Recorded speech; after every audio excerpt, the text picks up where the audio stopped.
భవానికి దేనికోసం వచ్చారు? నేను వచ్చింది ఒకప్పుడు ఇంద్రమ్మ పథకంలో ఇరుక్కపోయినా. ఆ! ఇప్పుడు అదే ఇంద్రమ్మ పథకంలో వచ్చి ఉన్నా. ఆ! అంటే ఇళ్ళ కొరకే మళ్ళీ వచ్చింది. ఆ! కానీ, కానీ మంచిదే జరుగుతదని నేను అనుకుంటున్నా. ఇప్పటిదాకా ఆయనకి నాలుగో, మూడో ఏదో శాంక్షన్ చేశారన్నారు. ఆ!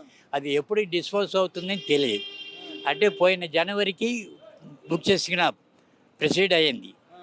సబ్మిట్ చేసా పేపర్ ఇక్కడికి, అక్కడికి 2 చోట్ల. ఆ! నేను తిరగలేని చోట్లన్నీ తిరిపారు నన్ను. ఆ! 97 అన్నారు.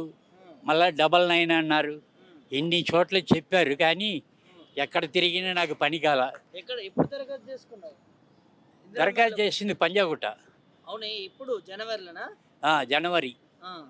చేసుకున్న కరెక్టే అదన్నీ బాగానే ఉంది. హ్మ్. నేనేమో ఒకప్పుడు లేబరే. ఆ!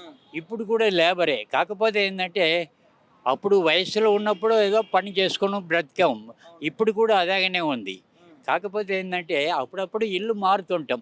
ఆ! ఇల్లు మారుతుంటాం కదా! ఆ! నా అడ్రస్ ఏమో కృష్ణానగర్. కృష్ణానగర్‌లో ఉన్నారు. ఓకే. అప్పుడు ఆ! ఆధార్ కార్డు కృష్ణానగర్. ఆ! పక్కనే స్కూలు. ఆ!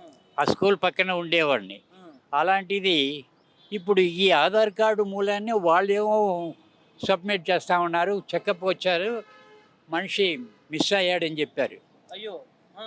మళ్ళీ సబ్మిట్ 3 చోట్ల పెట్టి ఇక్కడే పెట్టాను. కాదు మీరు బ్రతికుండంగానే మనిషి మిస్ అయ్యారన్నారా? వాళ్ళు వెళ్తే లేను కదా! నా ఆ! ఫోన్ అప్పుడు రిపేర్ పడింది. ఆ! సారీ. ఆ! రిపేర్ పడింది. అది సరిలేకపోతే మళ్ళీ ఎయిర్టెల్‌కెళ్ళి అన్ని సిమ్ గిమ్ అన్నీ మార్చుకొని వచ్చాను. ఆ! మెసేజ్ వస్తుందని ప్రతినిత్యం ఆశపడ్డమే గానీ ఆ! ఏమీ లేదు. ఫోన్ చూసుకొని ఆశపడ్డమే. ఆశపడ్డారు తప్ప ఇల్లొచ్చిందైతే లేదు. అంటే వస్తది. ఆ! ఆ నమ్మకం ఉంది. ఆ! ఎందుకంటే ఒకప్పుడు ఇందిరమ్మ గారు ఉన్నప్పుడు హ్మ్. 10 సంవత్సరాలు ఉండేవాడికి ఇల్లు సొంతమన్నారు. హ్మ్. అద్దెకి. హ్మ్. అద్దెకి ఉండేవాడికి ఇల్లు సొంతమన్నారు. హ్మ్. దున్నేవాడికే పొలం అన్నాడు. హ్మ్. అమ్మగారు చెప్పింది. హ్మ్. అదే అమ్మగారు ఇప్పుడు ఏదో నాకు భిక్షం పెడతారని ఒక ఆశతో వచ్చిన. ఇప్పుడు ఇందిరమ్మ పాలన లెక్కన ఉందా? మరి రేవంత్ రెడ్డి అట్లే చేస్తుండా మరి? అప్పటి ఇందిరమ్మ రాజ్యం లెక్కన ఉందా? ఇందిరమ్మ చేసింది, రాజీవ్ గారు చేసింది, నెహ్రూ గారు చేసింది, గాంధీ గారు చేసింది అన్నీ ఓకే. బాగానే ఉంది. మరి రేవంత్ రెడ్డి? కాకపోతే ఏందంటే రాను రాను ప్రజల్లో మార్పు వచ్చింది. హ్మ్. ఏమి నువ్వు గొప్పగా ఉండకూడదు, నేను గొప్పగా ఉండకూడదు అని పద్ధతి చేశారు. హ్మ్. ఏదో పొలం గట్టే శని మేసిందంటారు. హ్మ్. ఇందిరమ్మ గారిని చంపింది ఆమె బాడీగార్డ్. హ్మ్. రాజీవ్ గాంధీని చంపింది తమిళనాడులో. హ్మ్. ఎంత ఘోరమైన వ్యవహారం అండి. మనుషుల్ని చంపి తింటుంటున్నారు. అంటే నేను అనవచ్చింది ఇదని సోది కాదు. కాకపోతే ఏందంటే 10 మందిని మంచి, చెడు అని ఆలోచన చేసుకొని హ్మ్. ఇప్పుడు ఉన్న ప్రజాపాలన రేవంత్ రెడ్డి గారు దయచేసి ఆలోచన చేయాలి. హ్మ్. ఇప్పుడు ఆయన గారు వేసిన ప్లాను హ్మ్. మెట్రో ఎయిర్‌పోర్ట్‌కి మెట్రో వేయాలని అనుకున్నారు. హ్మ్. అది శాంక్షన్ చేయడం ఎవరు? హ్మ్.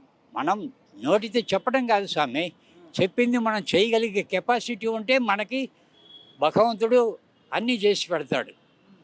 ఆయన ఒక వారం 10 రోజులకి ముందు యాదగిరిగుట్ట నరసింహస్వామికి అభిషేకం చేసుకొచ్చారు. హ్మ్. అది కూడా చూశాను. హ్మ్. భార్యాభర్తలు ఇద్దరు మంచిగా ఉన్నారు. బాగానే చేశారు. బాగానే ఉంది. హ్మ్. కాకపోతే ఏంటంటే నేను ఒకప్పుడు రె కాంగ్రెస్ ప్రభావంలో 2 ఎద్దుల బొమ్మలు ఉండేది. ఆ! అప్పటి నుంచి నాకు కాంగ్రెసే. ఆ! మీరు ఏమని అనుకోండి. హ్మ్. అంటే కాంగ్రెస్ అంటే నాకు మా వంశం మొత్తం ఆ! అందరూ అదే పద్ధతి. అంటే కరడు కట్టిన కాంగ్రెస్ వాది మీరు. అస్తం. అస్తం. అప్పటికే అస్తమే, ఇప్పటికే అస్తమే. ఇప్పటికీ అస్తమే.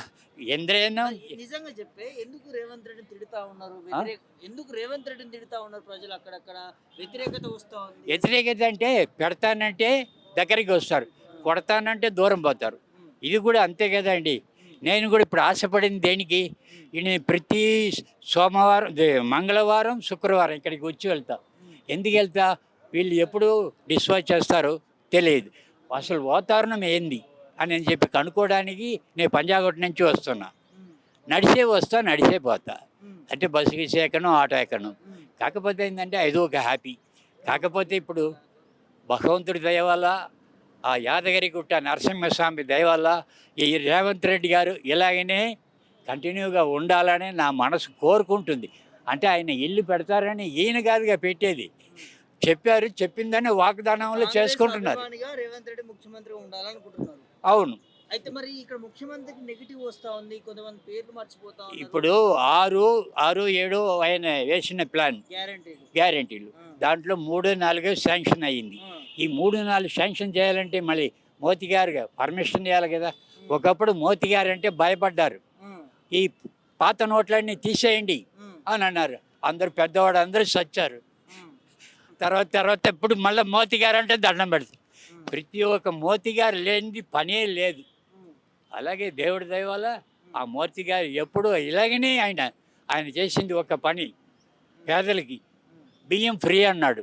ఇప్పుడు సంవత్సరం వెళ్ళిపోయింది. పేదవాళ్ళకి బియ్యం పెట్టమంటే మాట్లాడి ఒకరా ఇద్దరు దేశం మొత్తం పెడుతున్నాడు మోతీ గారు. అంటే ఆయన దేవుడిగా కొలవాలి కదా. అలాగనే ఈ రేవంత్ రెడ్డి గారిని కూడా కొలవాలని నా ఆశ. మరి ఆ భగవంతుడు కృప ఎలా ఉందో తెలియదు.